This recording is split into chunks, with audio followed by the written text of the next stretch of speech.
Dan the Wheelman here, and my very special guest today is this. This is the 2024 Subaru Impreza 2.5 RS. It's the performance version of the latest redesigned Impreza.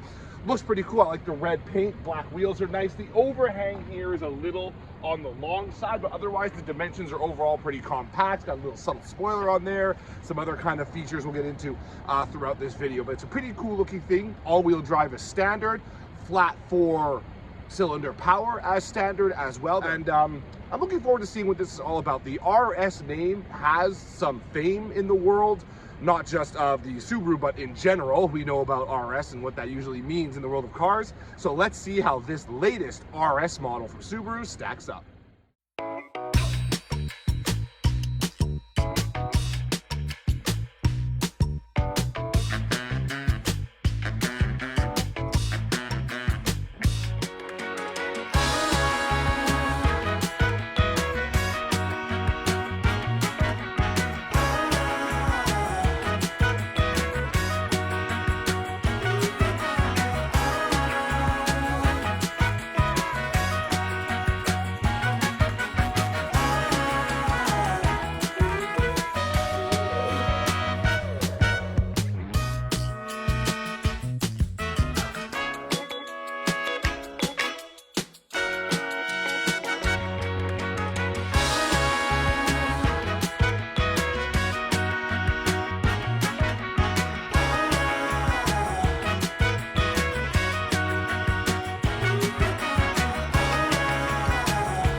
So here we are in the new Subaru Impreza 2.5 RS. This is second from the top in the Impreza lineup, but this here is pretty well equipped. I've got a 11.6-inch infotainment display here with wireless Apple CarPlay and Android Auto, wireless charging. I have satellite radio, all sorts of other cool apps on here as well. Heated steering wheel, heated seats to 2 levels, automatic transmission to CVT. It's the only way you can get an Impreza 2.5 RS or otherwise is with the CVT. There is no manual transmission option, which is, I guess, a bit of a bummer, but kind of the way of the world these days. But I do have a manual mode in this. I've got 8 virtual ratios in this vehicle. It is a CVT, so there's no actual gears in it, but they give you at least the feeling that you're changing gears when you flip these paddles. According to Subaru, that's important to their drivers. They like to be able to feel the car shifting.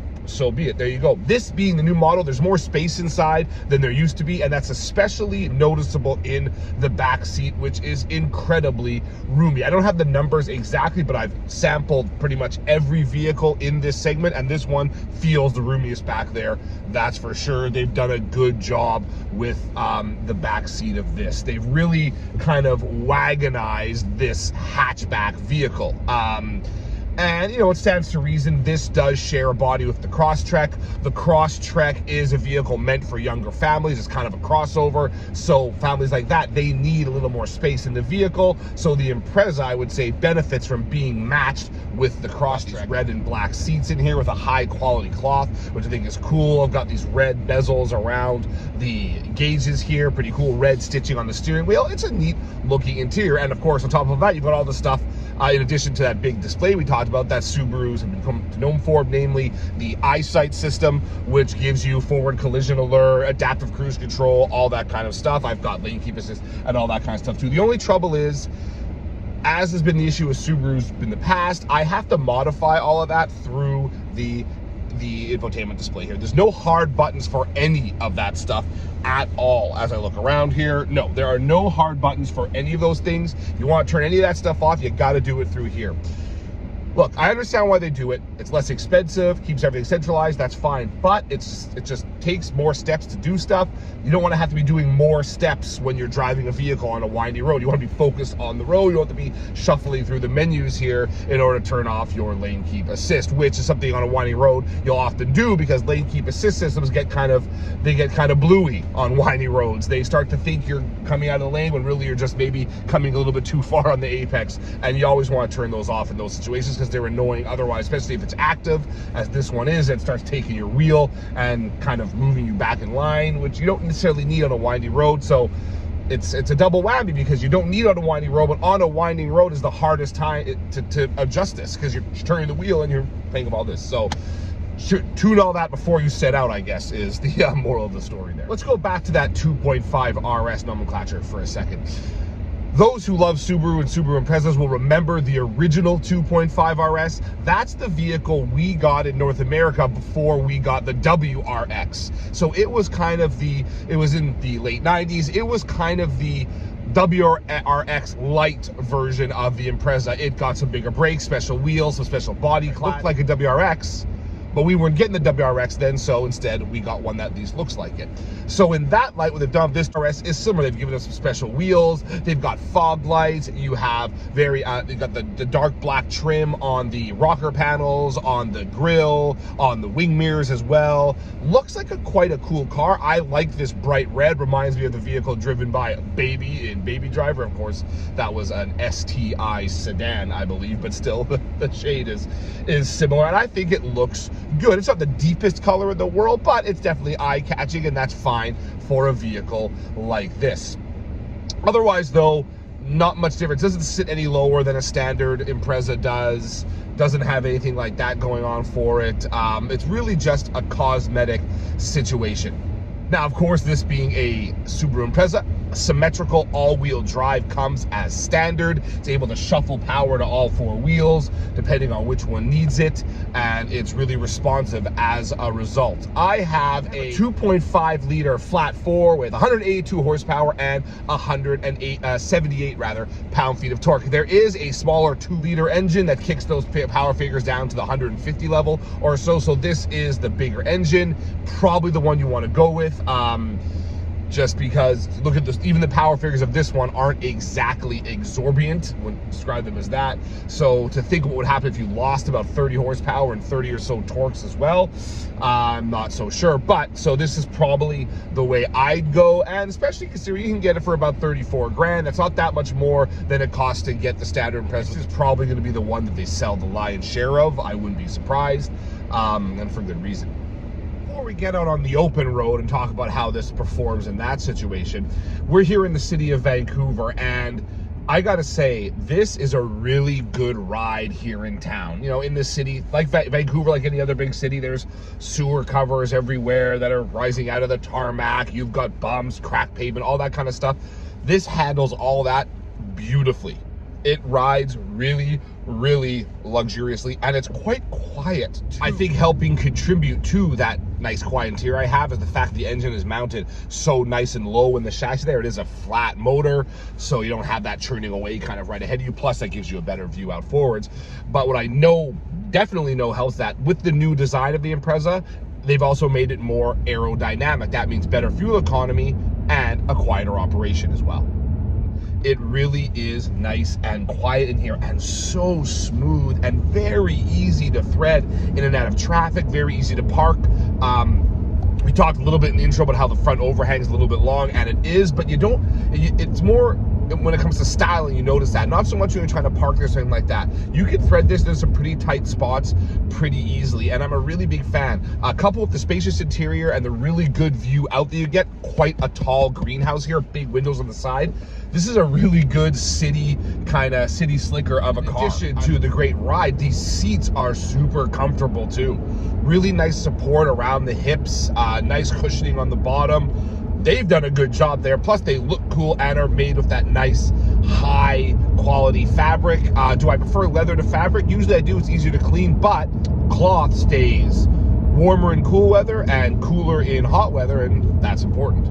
It's not perfect in here though. The wrap on the steering wheel is a little cheap feeling. They've got piano black around the infotainment display, piano black around the gear lever here. Piano black, that is like a dust and smudge magnet. There's too much plastic in general on the center console here above the transmission tunnel.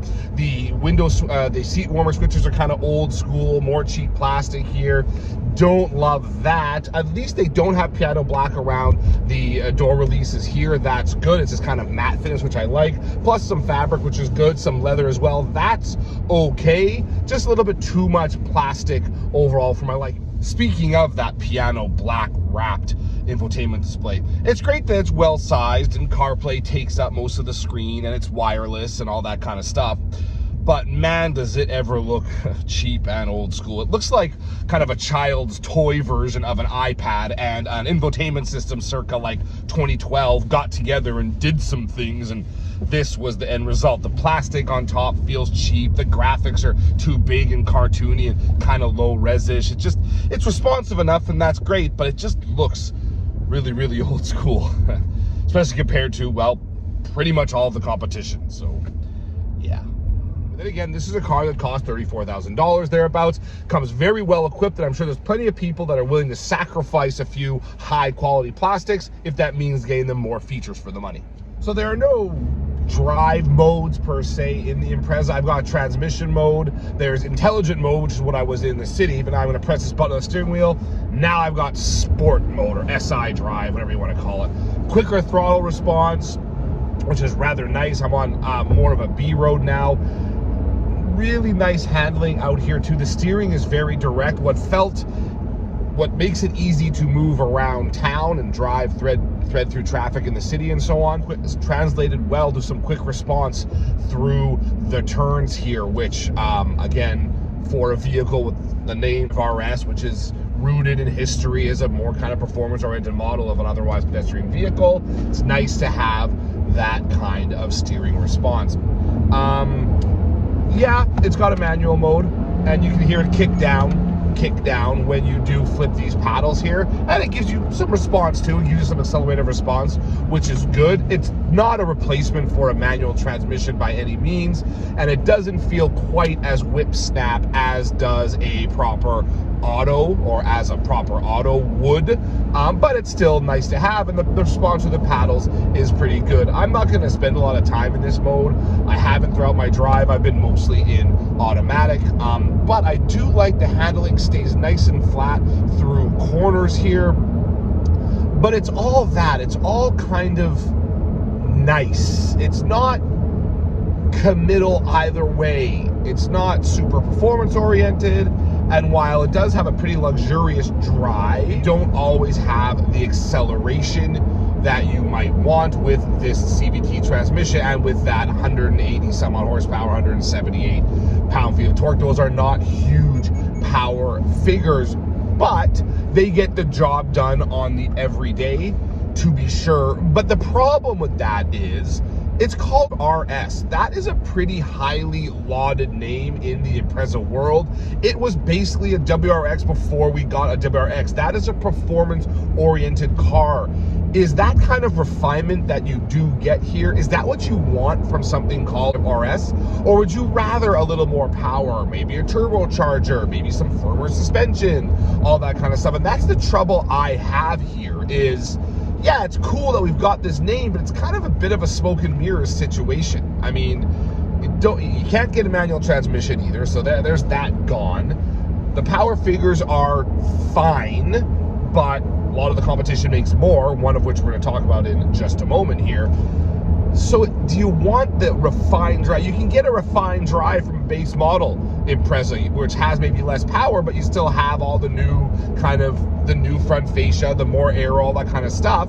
You've got all that. That's all good. There's lots to like for sure.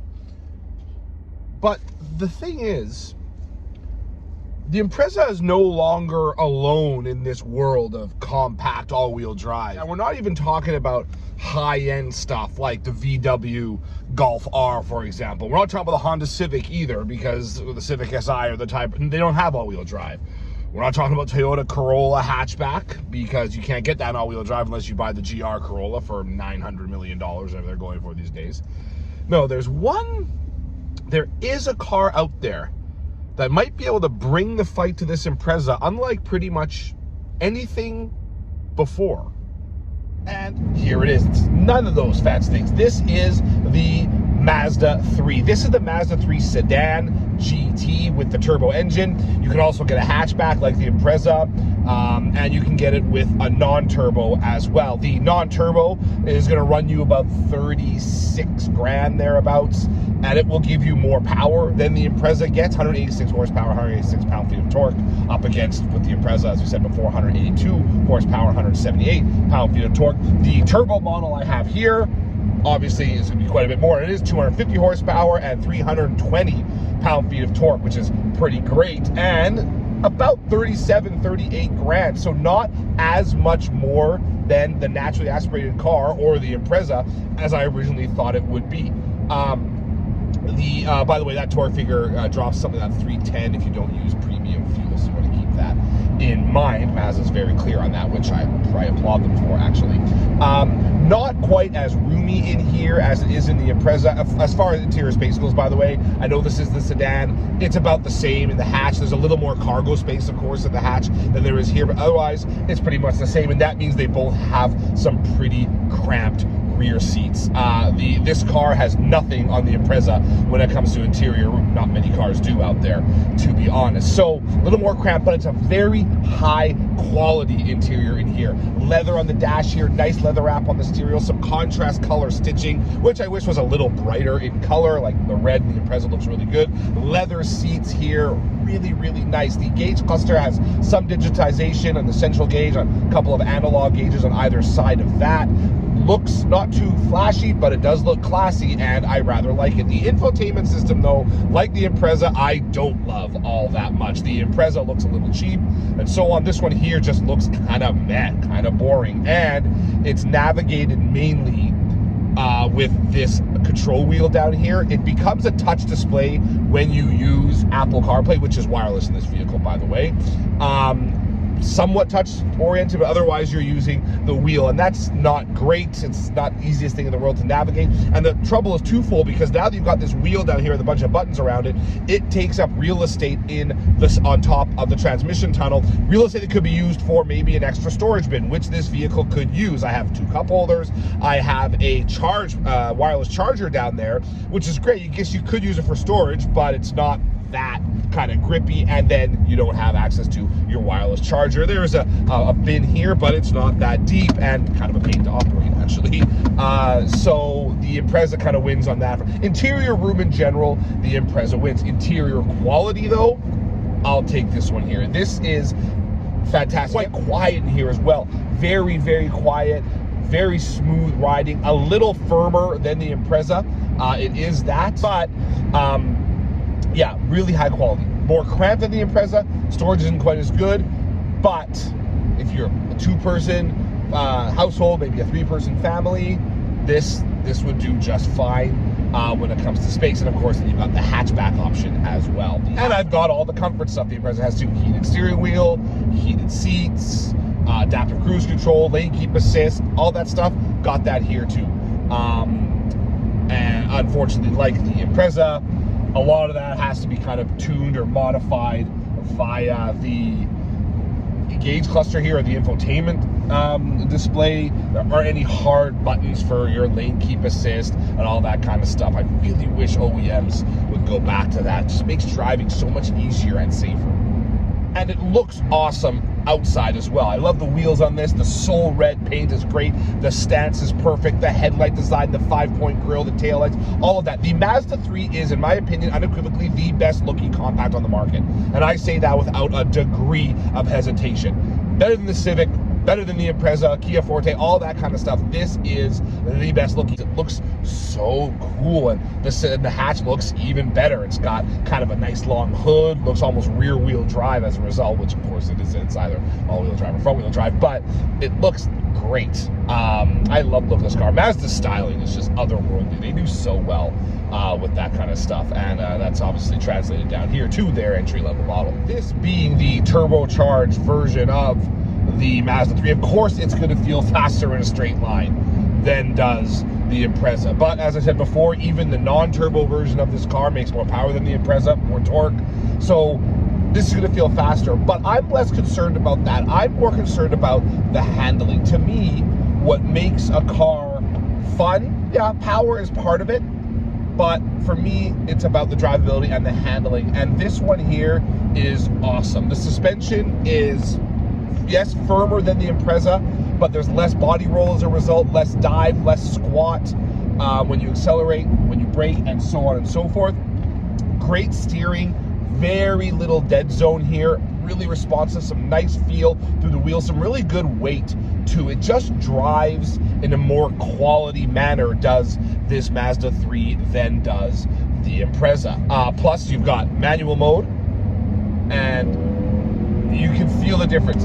I'll admit, Subaru does a pretty good job of disguising the CVT-ness of the Impreza, but then when you get into a proper automatic transmission vehicle like this, you can really feel just the responsiveness of the powertrain. It's just that much quicker, that much more kind of legitimate feeling. Good on Subaru for doing what they've done with their CVT. It's one of the better CVTs out there, but I'll take a traditional automatic any day of the week. I'll take a manual any day of the week, but in Mazda 3, you can't get a manual with all-wheel drive or with the turbo. You can get a manual at base levels, which you cannot do in the Impreza, but you can't get it at this level here anyway. But yeah, really, really good ride and handle. Now you might be saying, well, of course your car handles awesome. It's the top spec GT all-wheel drive turbo version. They must have done some suspension tuning in addition to the engine tuning. Well, yes, they have, but all they've done is tune the suspension to help reduce the effects of the added weight of the turbocharged engine over the non-turbocharged engine. So put simply, these two vehicles, the turbo Mazda 3 and the non-turbo Mazda 3, should handle exactly the same. And also what Mazda does, they have something called G vectoring control. Basically what that means is when it senses some steering input, it will back the power off a little bit. And what that does is it gives you a little more forward, a little more weight over the front wheels, I guess is the best way to put it. What that weight over the front wheels does is it adds traction. So as soon as it starts to feel steering input, takes a little bit of traction off, or takes a little bit of power off, weight goes forward, more traction over the front wheels. The Mazda's all-wheel drive system is a permanent system. There's always a little bit of power going to the back wheels, so, and it can get shuffled about. Not quite as efficiently, I would say, as it does in the Impreza. That all-wheel drive system is, I think, a little more robust than this one, but it's still nice to have it here. And let's be honest, cars like this, we're just happy to have all-wheel drive. I don't think we're so concerned about being able to climb a mountain in a Mazda 3 or a Subaru Impreza. Subaru Crosstrek, Mazda CX-30, different story maybe, but in these cars, not quite as much. But yeah, really, really great drive here. And, you know, we talk about the RS really being mainly a cosmetic package. This one here is the more RS-like of the two. It drives more in a more performance-oriented. I don't want to see drives more sporty, because that doesn't. What does that mean, sporty? You know what that means. It's more performance-oriented. It's more responsive. You can get the turbo power for, mind you, not that much more money than it costs to get the Impreza. I mean, there's I think $3 or $4 grand of difference there. So it's not a little amount of money, but it's not a deal breaker either. If you really wanted more power, you could get it from the Mazda 3, and that's great. And I just think you're gonna call that Impreza an RS. It's gotta have a little more oomph in the drive.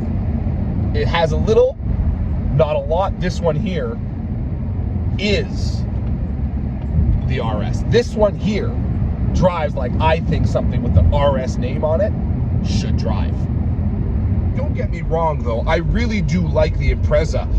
It's well featured inside, it's well priced, all-wheel drive is standard, it rides incredibly well, the handling is good, and there's no way a vehicle, a compact hatchback like this, should have this much space inside, both in front and in back.